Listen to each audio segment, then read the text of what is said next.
All right, hello there. Thank you so much for joining this hangout on Channels Beam. For Channels Television, my name is Mayowa Ogundele, and on this hangout, as we always do, we'll be discussing trending topics, trending issues about Nigeria, and issues that have come up on social media. And this week, the focus is on the National Assembly, precise the Senate as well as the House of Reps.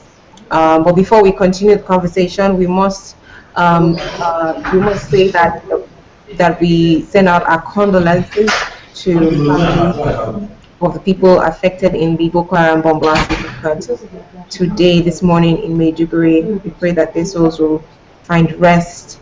That done, I think we should start this conversation as I already have two guests waiting to discuss these issues. First is Timi Tope Oladeji, who's joining the hangout from Lekki in Lagos. Thank you so much for joining, Timi Tope. Thanks. Okay, great. So we also have Ben Cosmas, who I would say is like a regular customer on the show. It's been a while. We saw you, Ben. Thank you so much for joining the hangout again. You're welcome. Thank you very Great. So, gentlemen, let's just start this conversation. Timi Tope, I'll start with you because you joined first, and you had the patience to hang in there. What are the issues you have picked out in the past few weeks? I'm sure that of all the news stories that you have seen, you must have, probably taken interest in one or two to be precise. Can you share them with us, especially as concern the Senate and the House of Reps?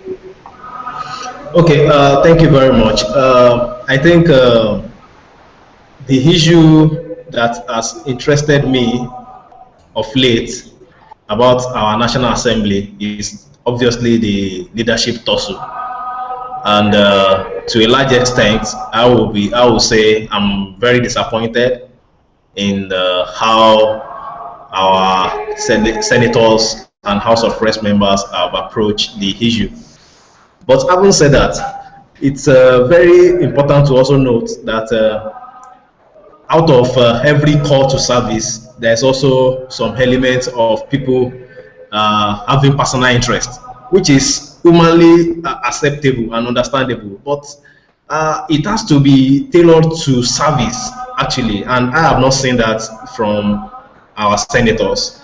It's obviously a tussle for personal enrichment, because if not for that, there is no reason why we have what we had in the House of Assembly, especially where there was a physical combat, and we saw them showing their muzzle and on screen. So in the long and short of it, I think and looking at how the party also approach it, I think there's a level of display of immaturity and inexperience in the whole thing. But looking at what happened in the Senate yesterday, when the Senate reconvened on Tuesday, I think there's a little rest that has come into the Senate and the House of Reps, and we just hope that we maintain it that way. And everybody should come together now and work for what they are supposed to be doing. Because if you look at the tempo of the people when the campaign was going, everybody was eager and everybody was anticipating for a change.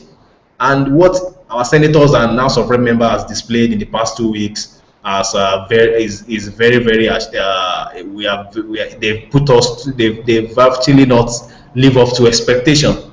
So hopefully what we've seen on Tuesday and Wednesday, let's believe that the House is ready for work, and then they can support the president to ensure that the change that people expect is delivered onto them.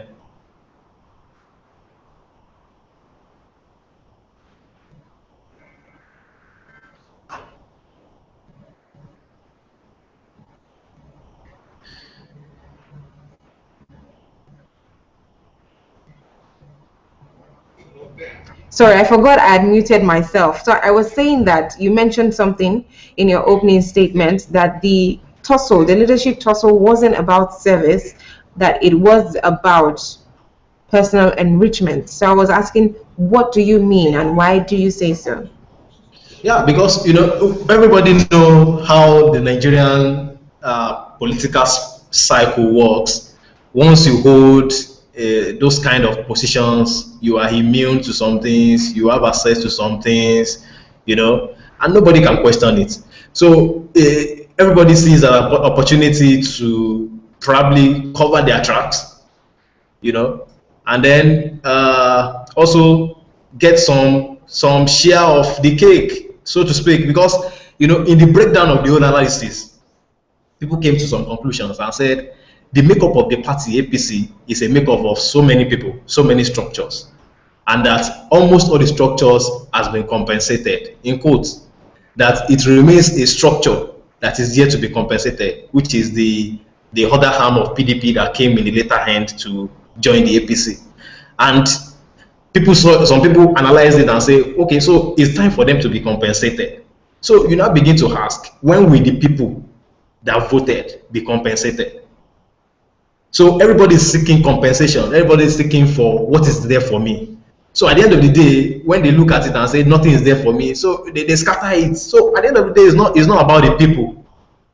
So far, it's not about the people. But let's now begin to look forward and just hope that the peace that we saw in this week after the resumption will bring about the expected change that everybody clamored for, and why because somebody like me, I voted for APC because I felt it's going to take us in another direction of leadership, which what has happened in the Senate and the House of Reps has not actually shown. All right, thank you very much, Temitope. Over to you, Ben. Just like I asked Temitope, what are some of the issues you have taken interest in the recent weeks as regards the Senate and the House of Reps? Please unmute yourself before you go on.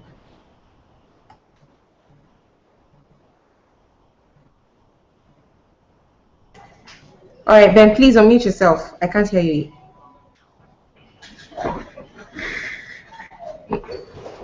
Hold on. Okay, please say something.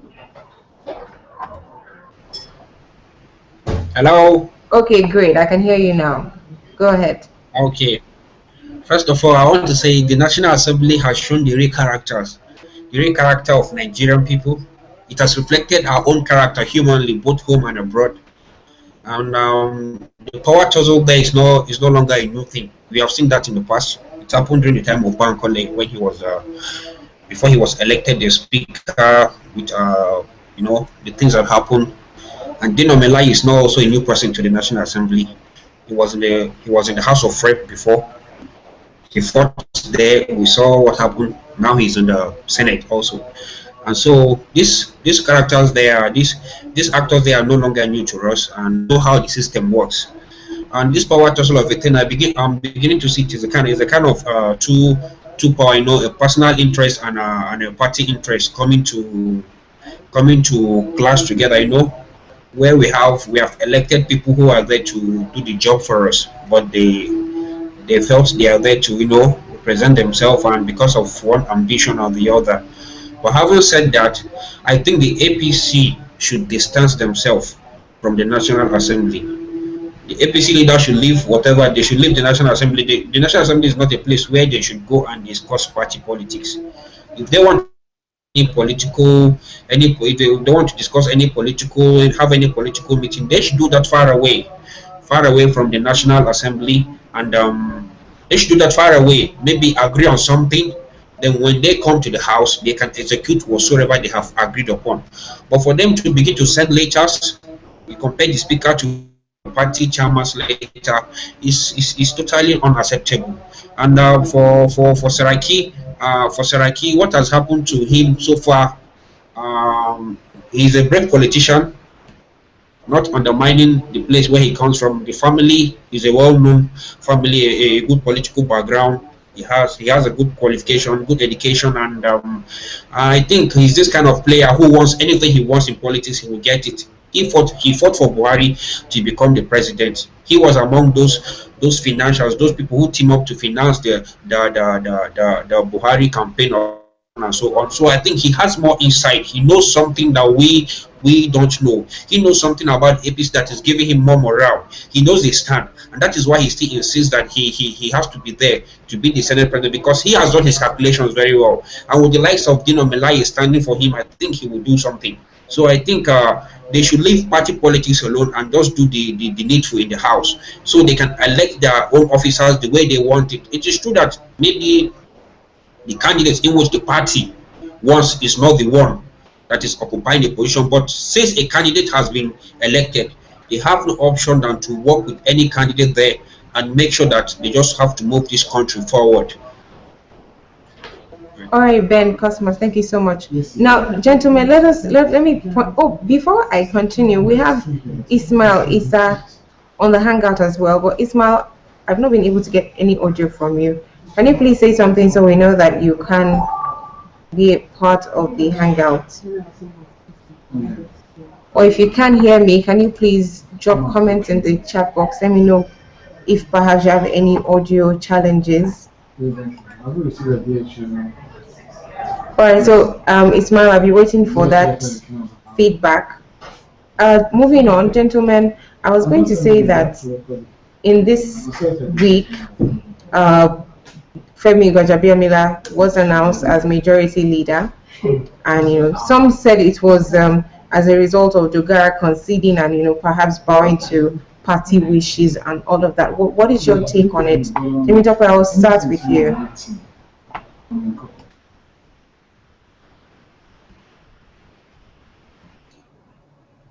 All right, thank you. I would like to first of all say something on what Ben has said. He's saying that the APC should start clear of the National Assembly. As much as I want to agree with that, I will also say that it's very important for us to understand that a senator in the Senate is not there by his own self. There's no senator, even Senator Bukola Saraki, as much as powerful as he is, he needed a platform to come to the Senate, and the platform where he came was the APC. So if he's there and the party is saying this, there is also an element of it's a communication. So people need to talk.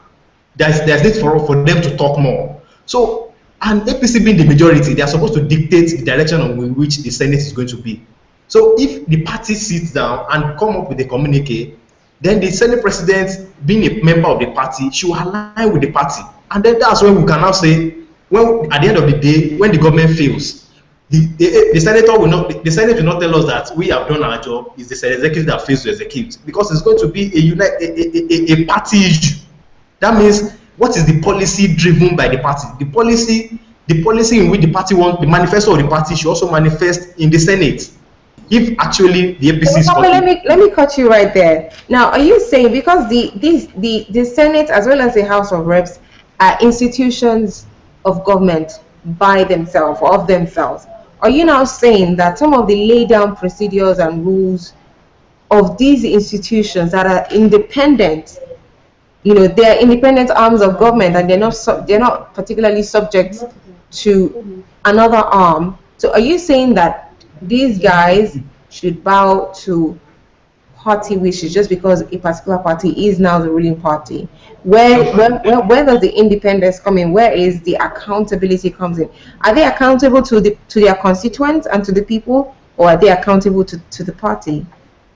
Okay, this is my point. My point is, if APC as a party has produced the president, the Senate president, and the House of Reps.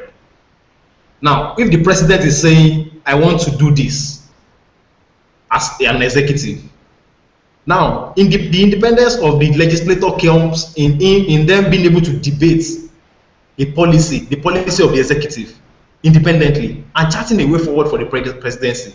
Now, if the president is saying, I'm going in the right direction, in this direction, now, being the same, for me, I think for them to even work in a way that will be fast, because Nigeria need a very fast approach to solution to our problems. We have a myriad of problems that we don't have time for us to be going back and forth.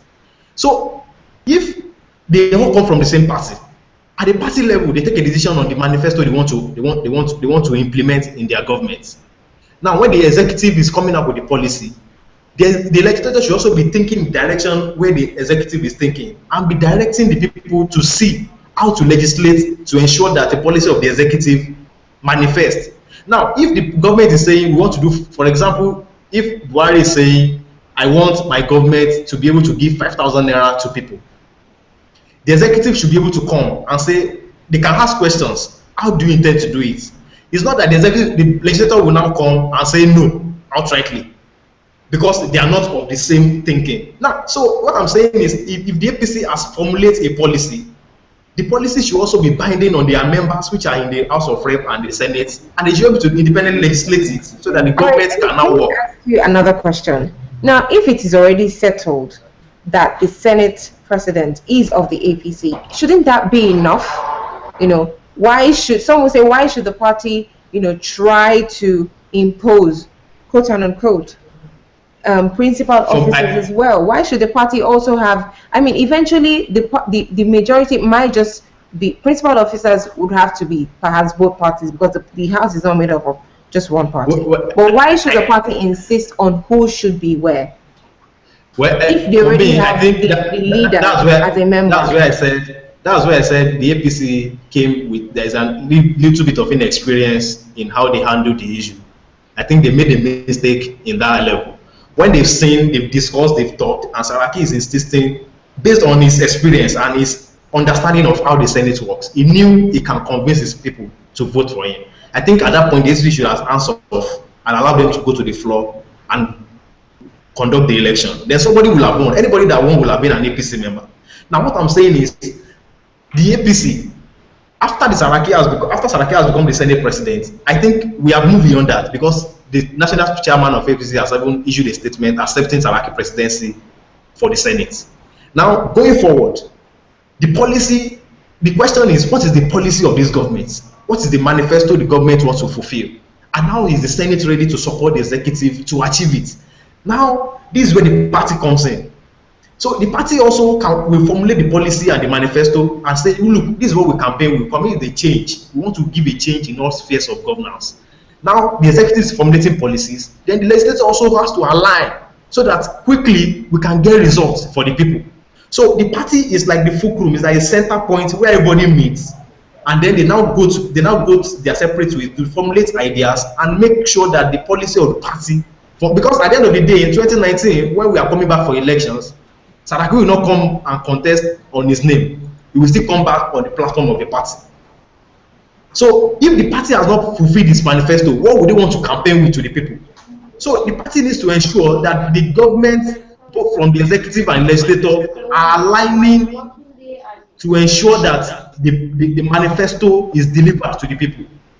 So the party cannot totally be removed from the Senate, cannot totally remove the funding for the House of Rep, at the same time from the executive. So everybody work together to achieve a particular goal.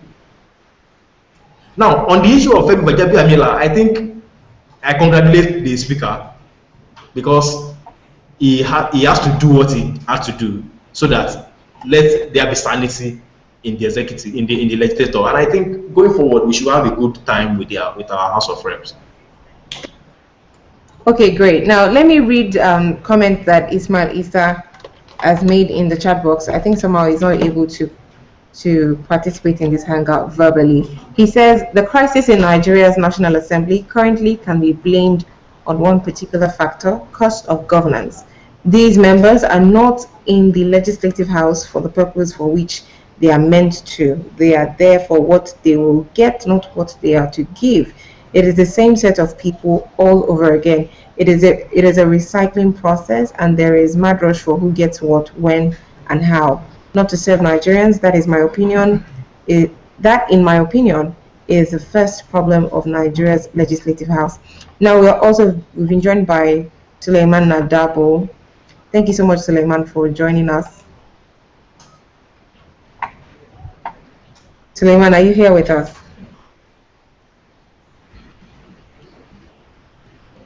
Are you here with us, Suleiman?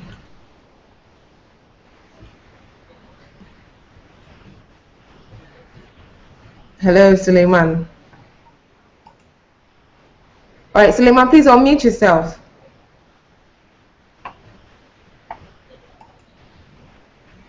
If you can hear me, unmute yourself.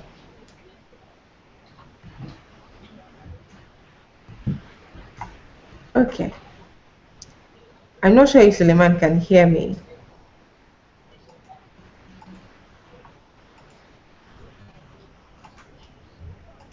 Suleiman, if you can hear me, please give me a thumbs up so I'm sure that you can hear what I'm saying. Okay, so unmute yourself.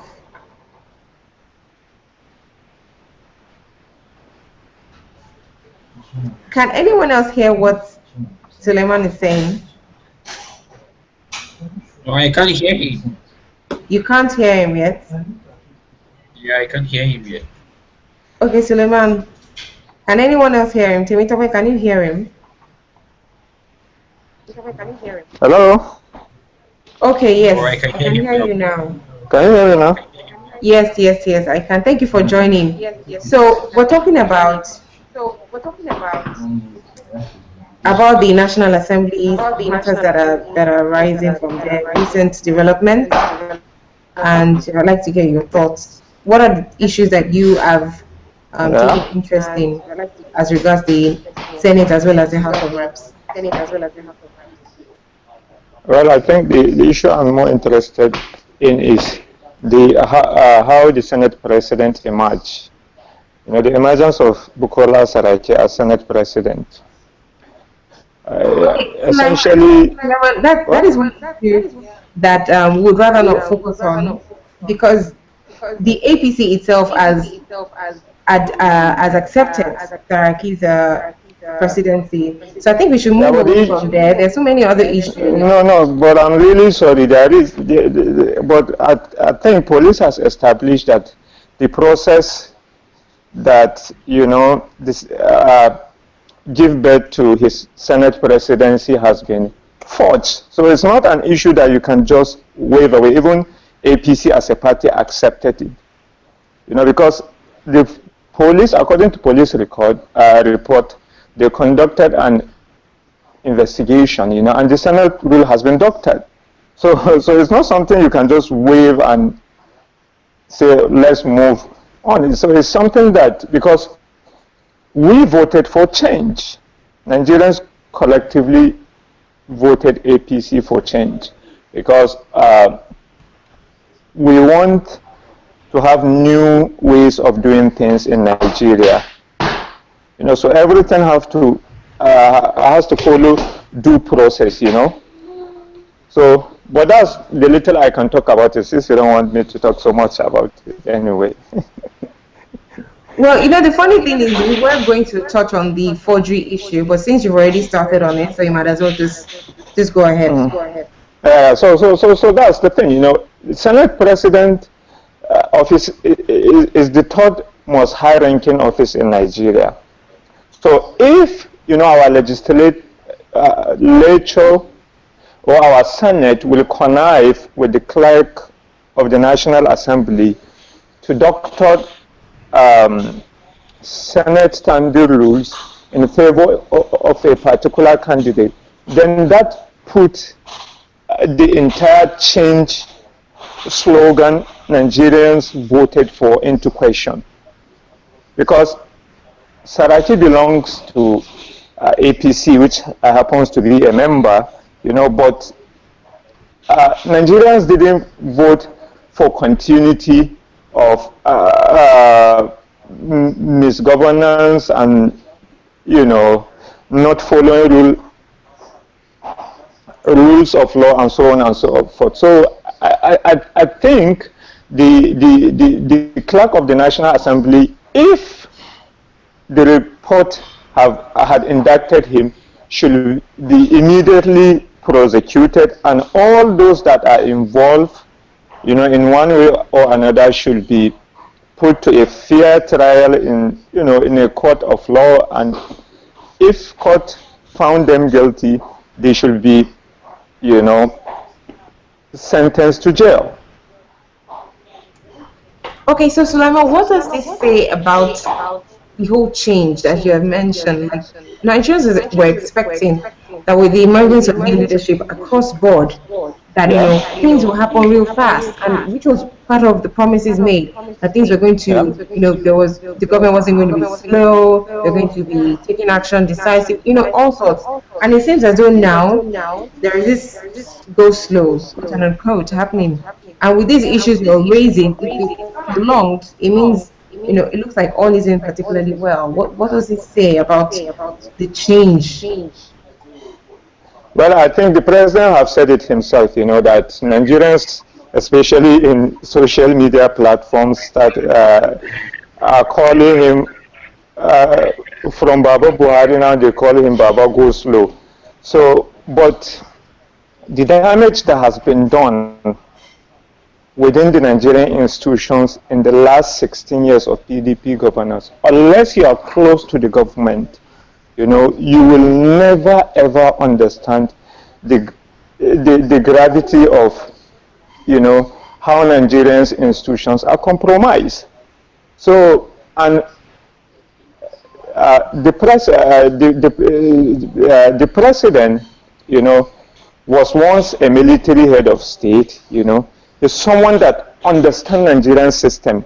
So, rushing in making appointment, of course, might be good to hit the ground running, and start delivering results and change that Nigerians are craving for. But at the same time, you cannot appoint Nigerians that are compromised, and most substantial part of Nigerian political elites and business elites are in one way or another involved in shady deals with previous governments in Nigeria.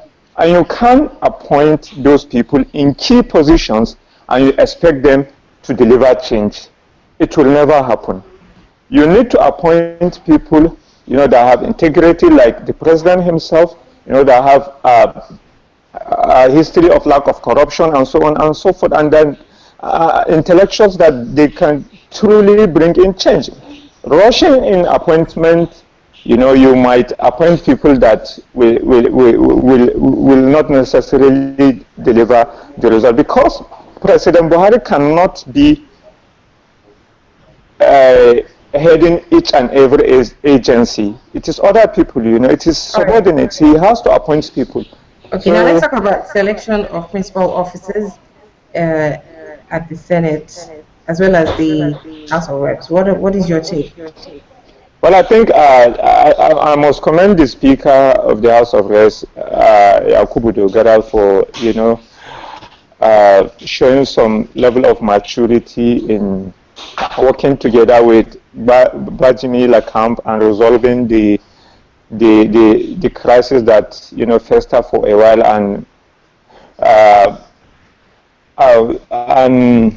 and affect legislative functions of the lower chamber. So I think both camps did the right thing by resolving their differences, since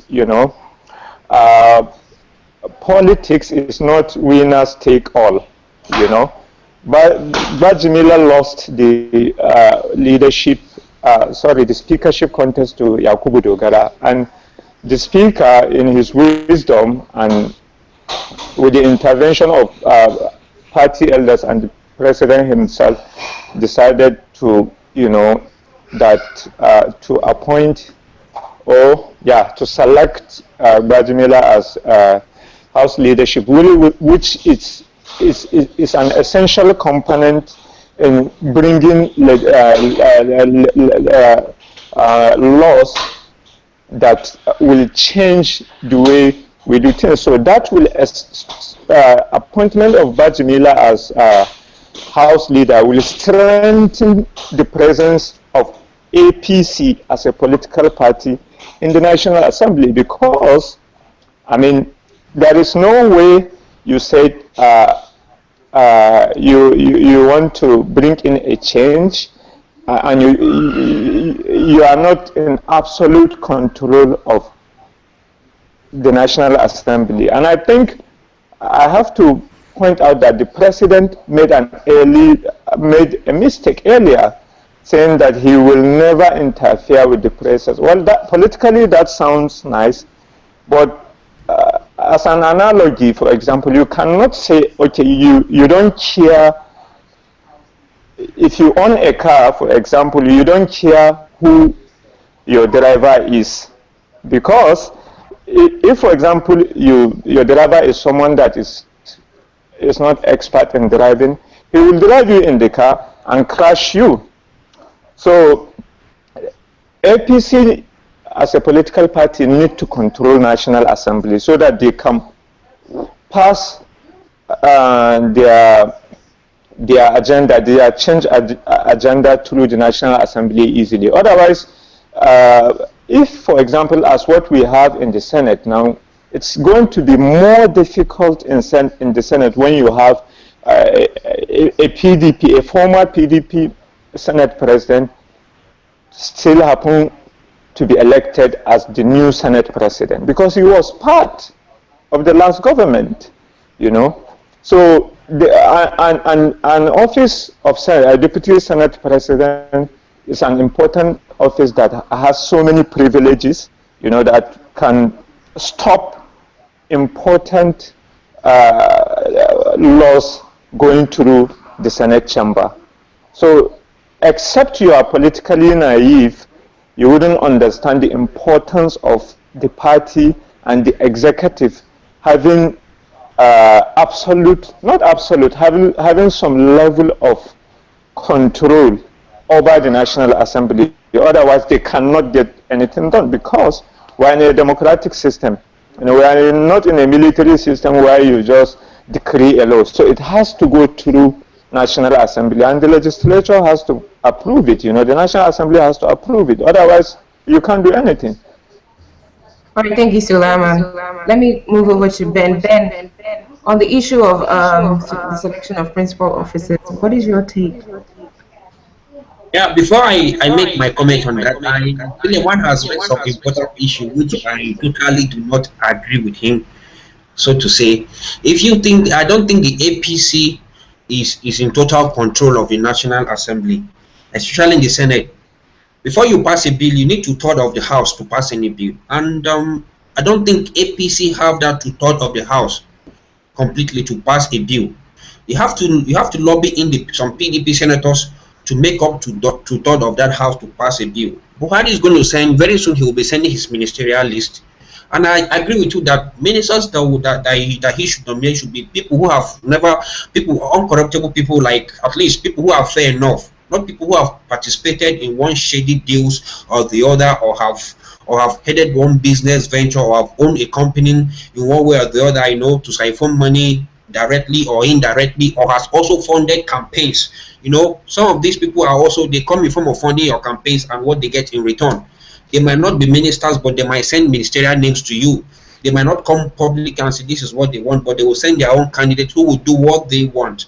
You see, so I believe that Buhari should take his time in his ministerial nominees. Those that we brought for him, they should be brought under proper scrutiny, and you will send those lists to the National Assembly. You need the PDP also to scrutinize these people, to examine them very well, to know whether if they are proper, if they are well equipped enough to handle those jobs. So if you say the APC is in total control of the House, I don't think so.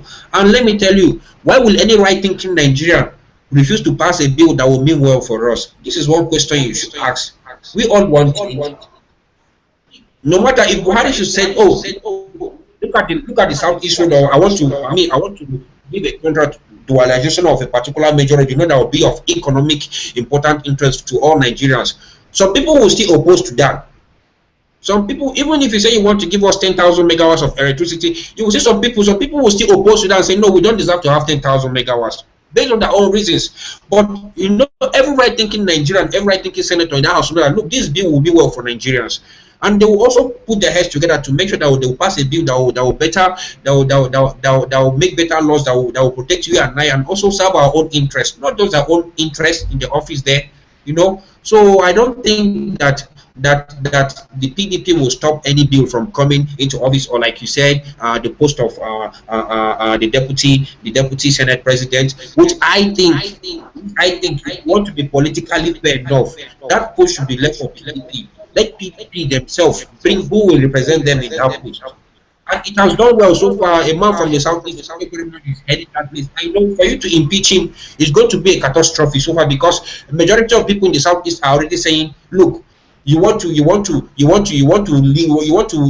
us out from governors. So this particular post that we have gotten, we are feeling a kind of, we are part and parcel of this government. At least we are okay with the deputy, you know, having the post of the deputy Senate president. So all the senators should know that it is no longer business as usual. The former Senate President David Mark is still in the house there. He knows how the system works. He knows that those privileges he has enjoyed before, he will no longer enjoy those things before again, you know.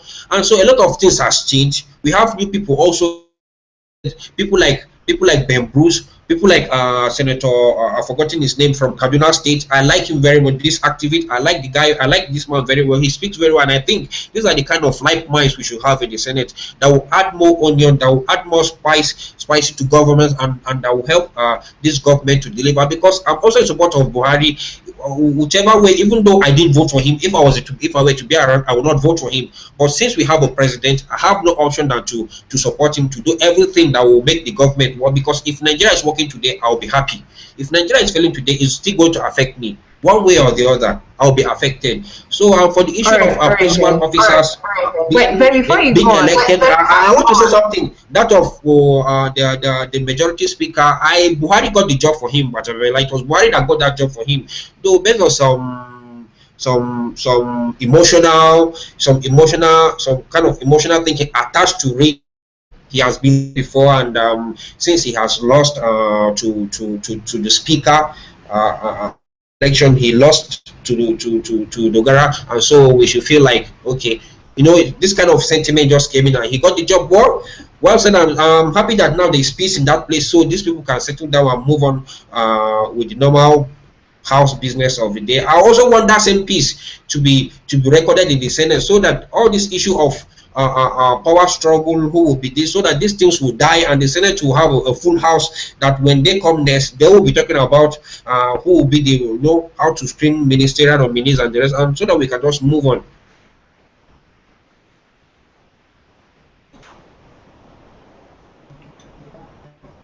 All right, thank you so much, Ben. Now, I know that I said Sulaiman would reply, but please, Sulaiman, because Tope needs to leave the hangout, he would like to drop his last comment. So let him just do that, and then I'll give you a right to reply.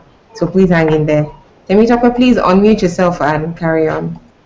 Okay, thank you, everyone. I think the issue, first of all, I want to say Saraki, Lawan, Dogara, Gbajabiamila, firstly, they are all Nigerians and they are all APC members. So whatever the case may be, I think it's until APC get their house rights, then they can get the legislator rights. Now, having said that, on the issue of Buhari not appointing these ministers, I think he has he has all rights to do however he wants to form his government, and I think I want to support him, because if he had gone ahead to appoint ministers, we will not have the full understanding of what is happening in each of the ministries, and I think by now he has no excuse not to understand what each ministry is doing, because he has gotten each update from the JODA committee. He got reports from all the permanent secretaries, which are civil servants, and they will give honest assessment of what is happening in each of the ministry, compared to politicians that will just come and do whatever they want to do. So I think going forward, all we need to do now is to appeal to the conscience of the senators and the honorable members of the House to give speedy approval to the list whenever it comes, so that we can have a full cabinet, and then the business of government can continue. Because as it is now, a lot of things are suffering. For example, I'm aware of what's happening in the Ministry of Health, where there's no minister to report, to coordinate the activities of most of the teaching hospitals, and it's affecting a lot of things. Most teaching hospitals are on strike now, you know, because there's no minister that can give commitment on behalf of government for things to happen.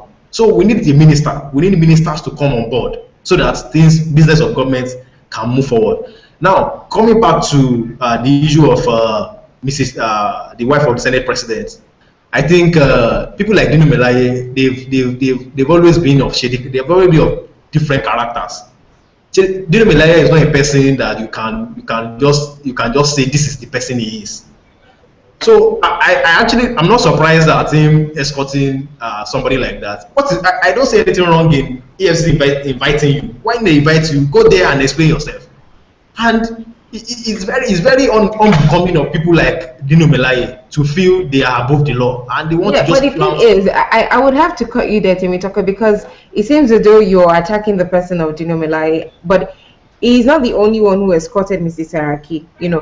We'd just like your thoughts on the idea, on the reality of lawmakers, senators, and representatives escorting someone who happens to be the wife of the Senate President for EFCC questioning. Like you said, there's no big deal in EFCC questioning. But why would lawmakers perhaps leave their duty to escort someone just for EFCC questioning? That is the thing, not to perhaps attack the president of Dino Melaye. Well, I took out Dino Melaye because he always come out to prove himself as somebody that is anti-corruption and all that. And there's nothing wrong with anybody escorting anybody. For example, all senators are firstly human beings, so they can decide to escort their friend. It's their choice. But when you begin to bring politics into all issues, then problems comes. The first issue was they said this thing was masterminded by somebody somewhere, that has submitted reports, the allegation to EFCC, and they wanted to show to that person that they can defend it. But and for using that perspective, I think it's very wrong for them to be thinking like that. If EFCC invites anybody, they have all right to follow him, but they should not follow him in a mindset of proving the person right before being judged. They are becoming the judge in their own case. They are judging themselves prior to even getting to the EFCC. They are already concluding that they are not guilty. They are not even ready to undergo any scrutiny or any interrogation. And that was why they decided to form that delegation, probably to intimidate the EFCC. And I want to believe that the EFCC will not be intimidated. They will do their job. And if Mrs. Saraki is found not guilty, I think she will be let free. And if she's found guilty, she should face the music. So I want to believe that Nigerians are now alert and they know what they are doing. Everybody is alert, everybody is watching. When the time comes, everybody will react and they will make sure that they get rid of people that are not beneficial to the people. So it is not a matter of somebody sitting down somewhere or somebody speaking grammar and trying to bamboozle people. People are no more dummies. People can decide what they want to do. Nobody fits anybody. Everybody's strong. Before you go, Temitope, I would like you to also answer this for me. What would you like to see in the National Assembly, the Senate as well as the House of Reps going forward? What would you like to see? Well, I want to, for me, what I will probably want to see is I want to see a Senate that is articulate, a Senate that can put the executive on their toes, that can challenge the executive, and they can be accountable to the people. They can be a mouthpiece of the people, because ordinarily all these senators and House of Reps, they are supposed to be the closest to the people. So they should be a mouthpiece of the people. I want to see an House of Reps that will be a mouthpiece of the people, that will feel what people are feeling, and that will fight the cause of the common man. So the way they are fighting their own selfish cause. Now, we want to believe that the cause will change, and they will begin to speak what people want to hear. They want to speak the education system is bad. There is no road. There is no infrastructure. There is no security. Those are the issues that we should be that should be the front burner, and people should be charting way forward for that. So I want to see an House of Reps where there will be a solution. They will be debating on how solution will come to the issue of security, how solution will come to the issue of corruption, how we have solution to the issue of infrastructure decay that we have in our system. And I want to believe that we have people in the House of Reps and Senate that have the capacity to do this. only for them to get their act together and to decide to do it for the people. And if they can do that, I believe there will be an hero that people want to celebrate. Thank you very much, Tope. You're free to still be a part of the hangout, but I do understand you said you have to leave, so we wish you all the best in whatever you have to do. Okay, now Sulaiman, time to give us that reply to Ben's comments. Hello, Sulaiman. Yeah, please unmute yourself.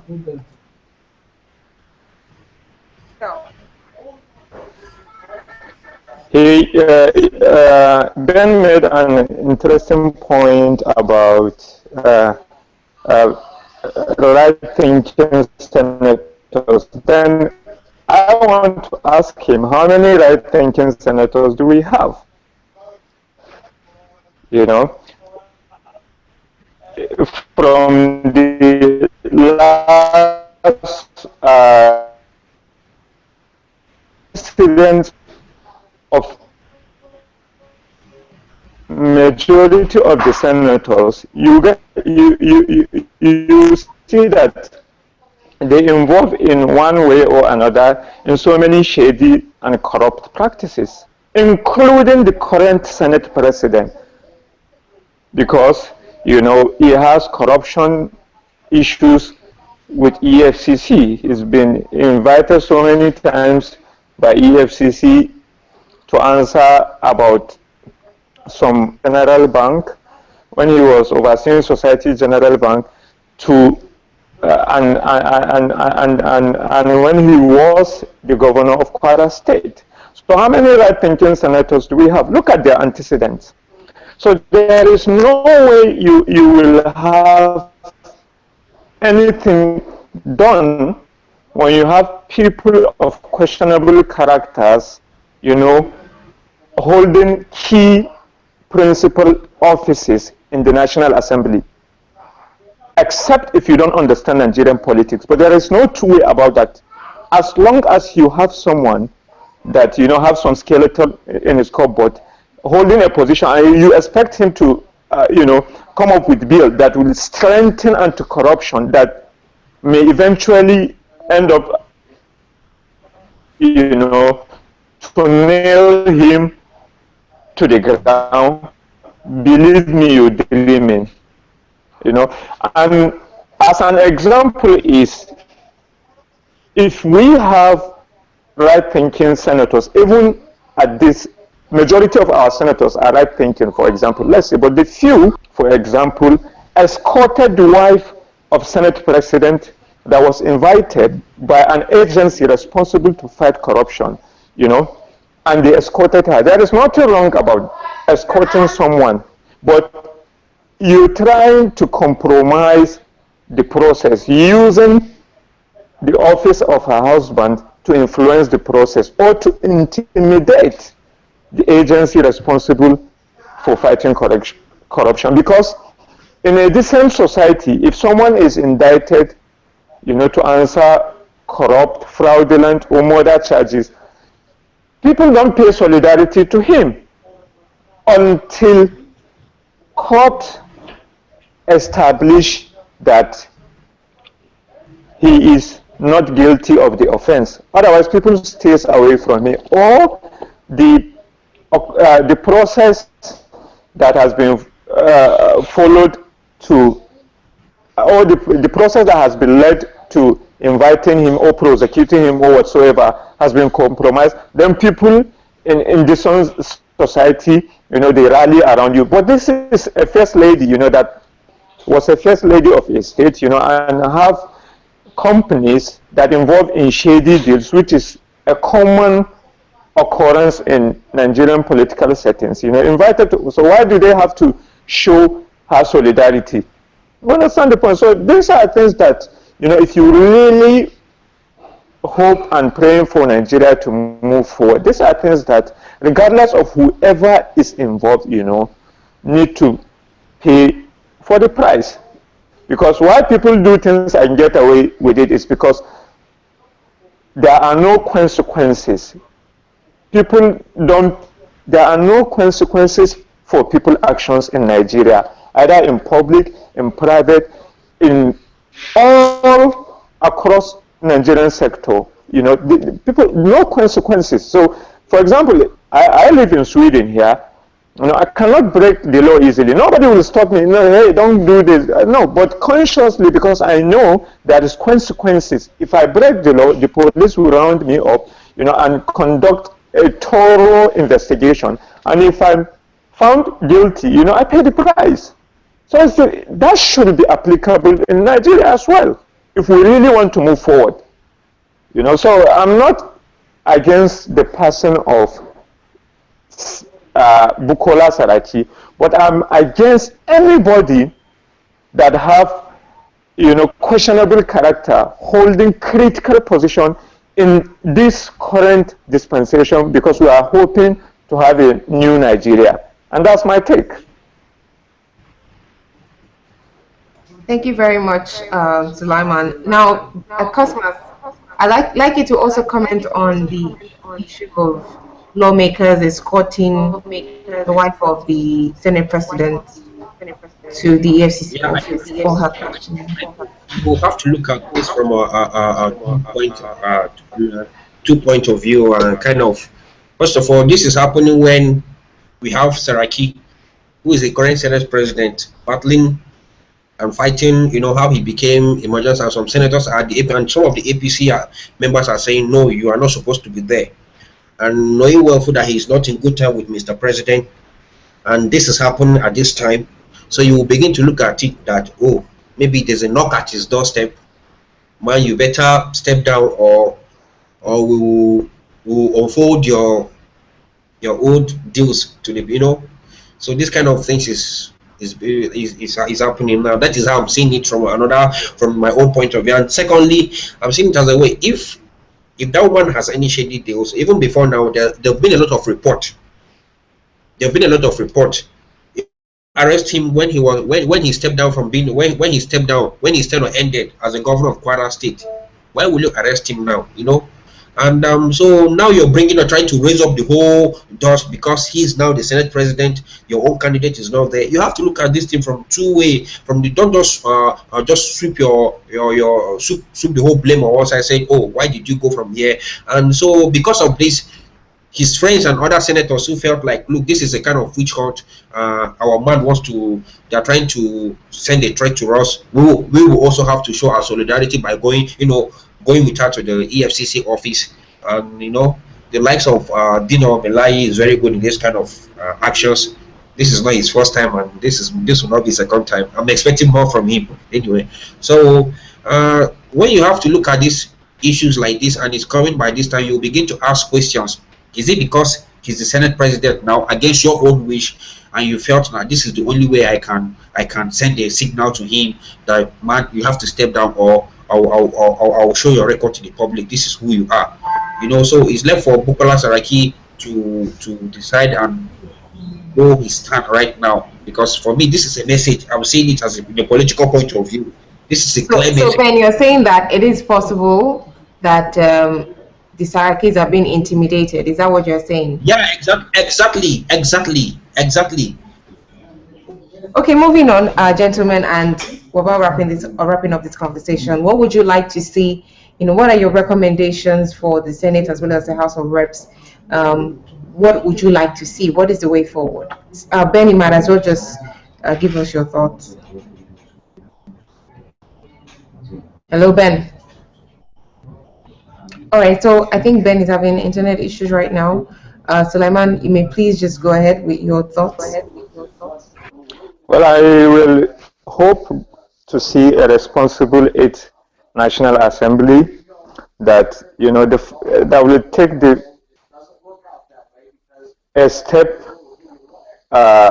in the right direction by setting, you know, a good example.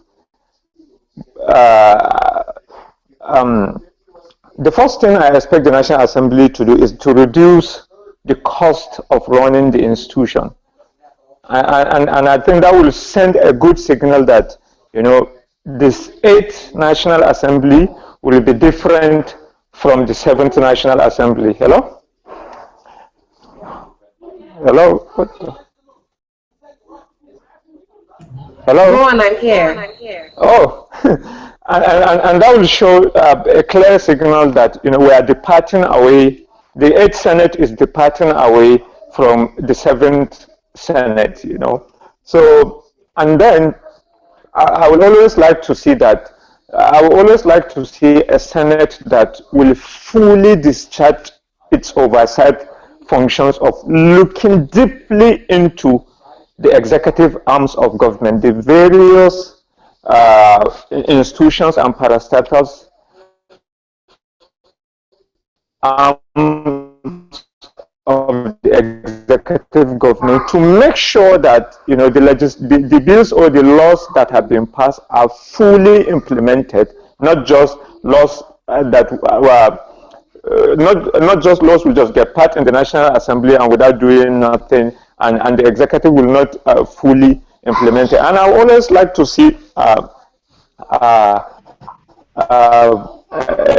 National Assembly that will make General Muhammadu Buhari to be on his toes, like the previous caller has mentioned, to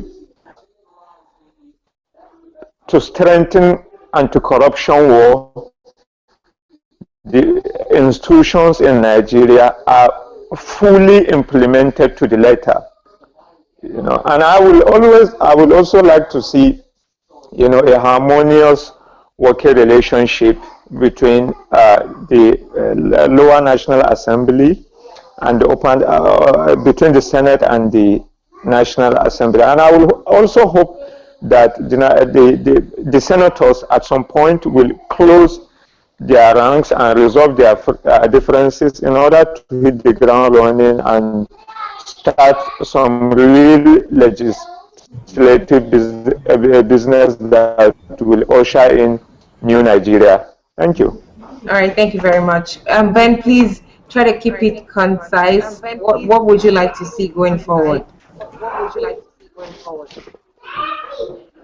want to see a national assembly that is stable. How's that? Please take that again, Ben. Please take that again.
Thank you so much, Ben. Thank you so much, Sulaiman, and as well as those watching and those who participated in the Hangout. It's been a pleasure. We do hope that the lawmakers will resolve their differences ASAP, as soon as possible, and so that we can get a move on. All right. Thank you so much, everyone. My name is Mayowa Ogundele, and this is the Hangout for Channels Beam on Channels TV. You can send your thoughts to us at Channels Beam. Thank you so much, and goodbye.